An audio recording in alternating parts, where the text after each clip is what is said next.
Okay, so I'm going to talk a little bit about my process. I use my Creative Companion when I'm choosing colors. I already made a video, a short one, about showing you how I activated the ink tints here, and then I did not show you, but I used a little bit of ink tints just in the areas and then washed all these flowers so that they would have just a little bit of a color base, and then it helps me not get lost. Susan uses a lot of lines sometimes, and I get tired and confused easily, so if I have this base on here, I'm less likely to color in a space the incorrect things. So I did a wash over there. Now I really want this to be really bold, so using ink tints first helps me not have to use as much pencil, and it gives me more depth of color and some layers. And let me preface all of this with, I am zero trained. This is just me coloring for a few years and just loving it and watching other people learn. And so I'm just sharing the way I do it now, and that will probably change and morph as hopefully I change, morph, and grow with my coloring. So what really helps me choose my colors more than looking at my pencils is looking at my color charts in my Coloring Companion.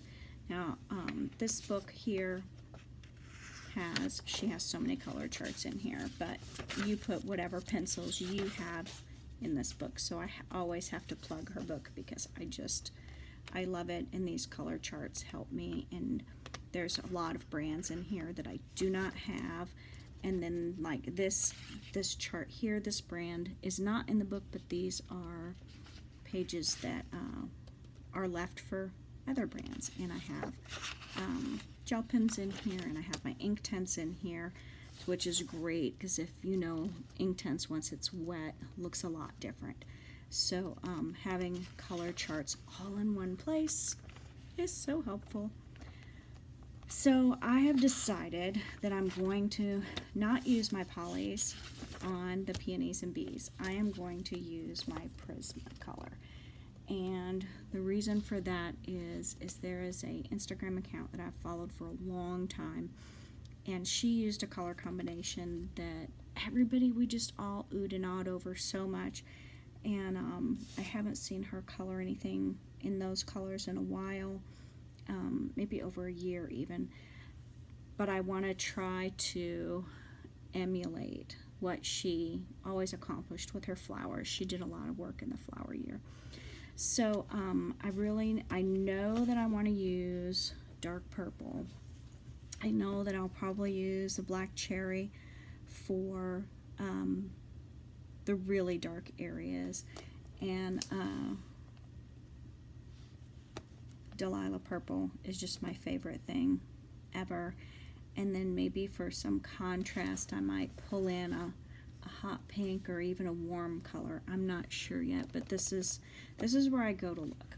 And then I always use a binder clip so that I can quickly flip over.